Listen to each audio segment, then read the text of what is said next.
Pessoas Livros, bom dia, tudo bem? Nosso último vídeo, o desejo e a filosofia entre ausência e presença, foi nossa última leitura de Por que Filosofar, do Lyotard, né? Onde os filósofos, né, aqui presentes, dão asas ao pensamento do Lyotard. Agora, não mais, né, naquele ambiente maravilhoso que eu estava há quase um mês ou há um mês atrás, mas no meu ambiente convencional, né, no habitar não natural, nesse encaixamento que são as nossas casas, os lugares que nós habitamos, distante de muita coisa importante que faz florescer a nossa vida. Mas é como nós podemos viver na medida em que tentamos nos normalizar. E eu estou aqui, né, dentro dessa normalidade. Tentando às vezes, né, escapar como quem que vocês viram no vídeo de anteontem. Mas hoje nós vamos aqui tratar do Por que Filosofar, do Lyotard, a nossa leitura filosófica, né? Essa possibilidade, né? Esse livro é a possibilidade que a gente está tentando encontrar para começar a discutir, para começar a pensar sobre a filosofia. E aí nós tratávamos da questão do desejo no último vídeo. E a questão da presença e da ausência do desejo que nos impulsiona a filosofar sobre a vida, sobre a nossa condição, sobre o nosso amor, né? Tanto esse amor para com os outros como esse amor para o individual, ela surgiu na nossa conversa anterior. E eu disse a vocês que eu não iria, naquele momento, continuar a leitura, porque o Lyotard ia trazer uma história do livro O Banquete, um livro do Sócrates mais constituído, né, relatado, apresentado pelo Platão, em que uma sacerdotisa de Matineia, chamada Diótima, ela faz um relato sobre o mito do nascimento de Eros. E aí eu não queria, né, fazer isso apressadamente, porque é um momento muito belo, e também queria fazer a leitura desse momento do nascimento de Eros de um modo muito compassado, e é o que eu pretendo fazer aqui com vocês hoje, né? Ver esse nascimento de Eros, esse elemento que não é o amor, mas é algo que se impõe aos nossos desejos sempre que nós começamos a nutrir o amor. Daqui a pouco a gente vai entrar nesse detalhe. Mas vamos começar, né, essa leitura, porque o tempo é sempre muito intenso, para que a gente possa pelo menos, né, ter esse pequeno pedaço tão importante da escrita ou do pensamento de Sócrates e da escrita de Platão. E aí diz assim, no relato de Diótima: é uma história muito longa, responde ela. Mesmo assim, vou contá-la a você. É preciso saber que no dia em que Afrodite nasceu, Afrodite, né, a deusa do amor, da beleza, né, desse amor que nós conhecemos quando vivemos com outra pessoa que amamos. É preciso saber que no dia em que Afrodite nasceu, os deuses estavam em festa. Então, no nascimento do amor, no nascimento de Afrodite, os deuses estavam festejando. Entre eles encontrava-se o filho de Metis, Poros, né? Um deus, né? Cheio de tudo que é opulento, que é rico, que é suntuoso. Ora, quando o banquete acabou, chegou Penha, né? A deusa da penúria, né? Do mendigar, que viera mendigar, como era de se esperar em um dia de festim. E se postou na soleira, né? Se recostou ali próximo do festim, próximo da festa, esperando, né, ganhar alguma coisa. Ora, Poros, que estava embriagado de néctar, porque o vinho ainda não existia naquele momento, naquele lugar, arrastou-se pelo jardim de Zeus e, pesado pela bebedeira, ali adormeceu. Foi quando Penha, em sua penúria, concebeu o projeto de ter um filho de Poros. Ela se estendeu ao lado dele e ficou grávida de Eros.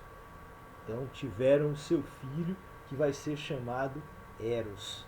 Então Eros, esse desejo que nós temos por quem amamos, por quem vamos amar, ou por quem desejamos amar, ou por quem investimos de algum modo na pretensão de que aquele investimento se torne amor, inicialmente é eros, é o erotismo.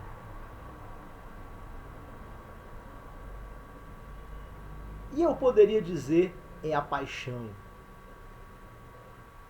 Eros veio a se transformar em seguidor de Afrodite e seu servo, exatamente por ter sido gerado por ocasião das festas dadas em honra do nascimento da deusa.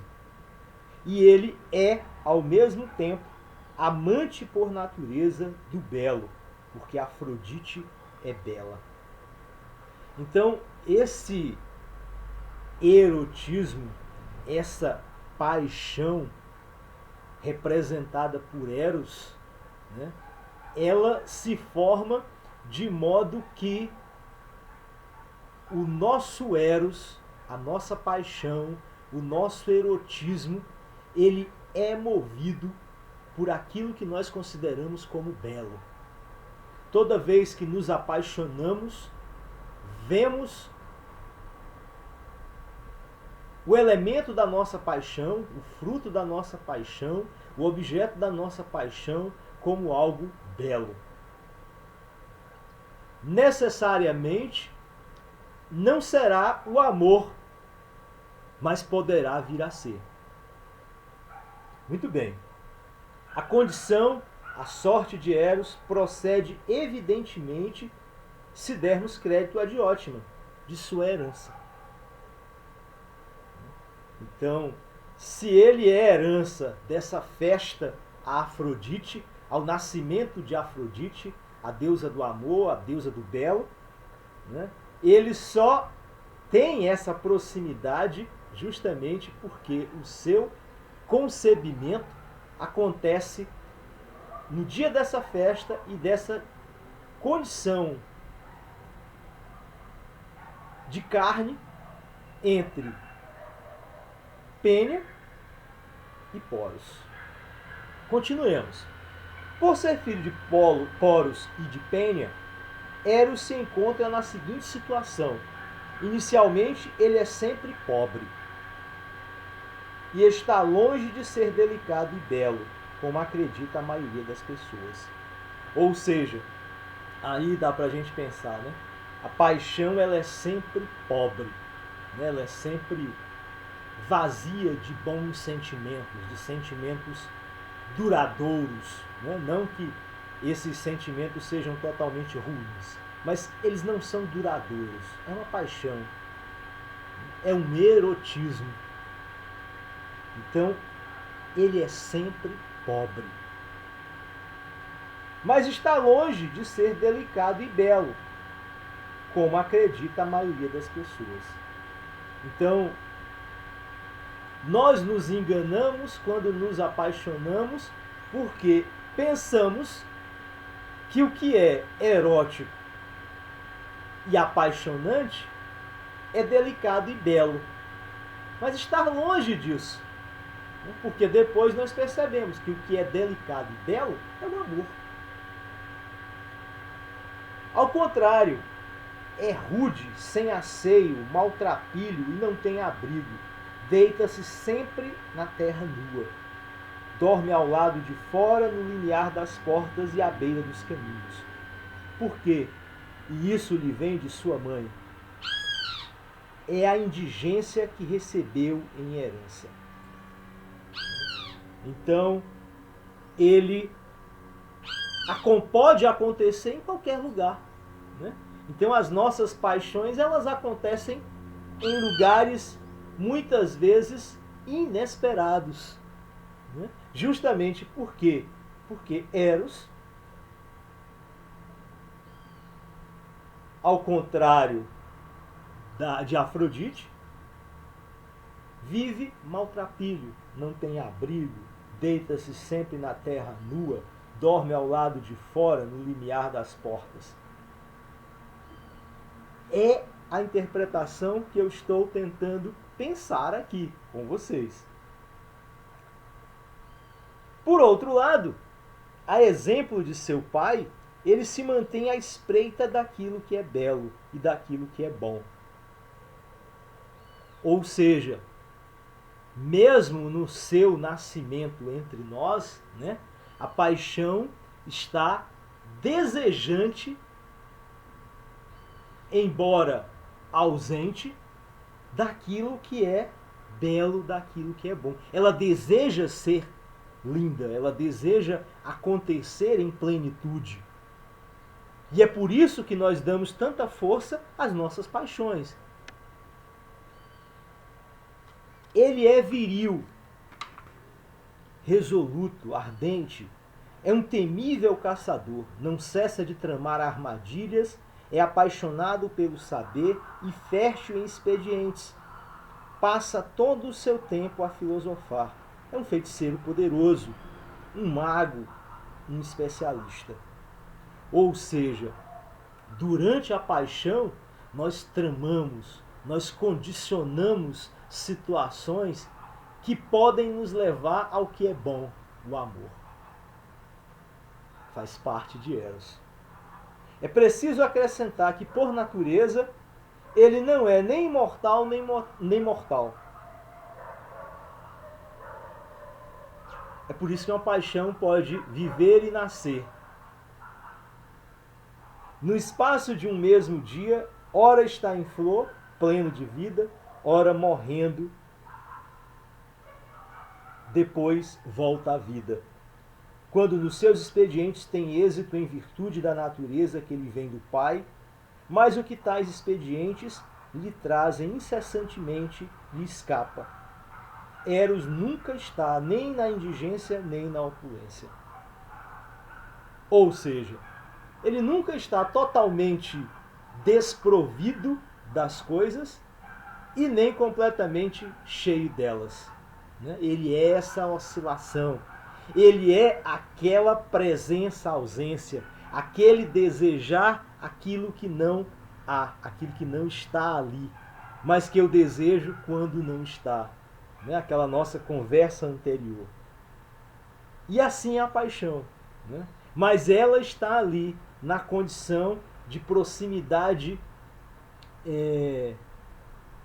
nascedora do amor, nascedora do belo, nascedora de Afrodite. Então, essa primeira aproximação desse relato de Diótima, dessa imensa fecundidade entre Eros e Afrodite, ou seja, daquilo que nos vai ser o amor, daquilo que nos vai ser o belo, nos conduz a pensar que é a paixão, é Eros que habita em nós quando nós vivemos essa ausência e presença, que foi o princípio da nossa discussão no vídeo anterior, né, no vídeo de um mês atrás. E que agora, né, vai ser o ponto de toque que o Lyotard vai nos dar, né, para fazer essa discussão que eu comecei a fazer agora com vocês, fazendo essas observações rasas, né, mas que nos ocorre agora, né, ao ler esse relato. Próximo vídeo, vamos ver como é que o Lyotard pensa isso. Bom domingo a todas e a todos, forte abraço, maravilhoso ler esse relato de Diótima no banquete de Platão, pensado por Sócrates. E é isso, né? Vamos lendo pouco a pouco esse livro maravilhoso do Lyotard, Por que Filosofar? Forte abraço, pessoas livres. Tchau.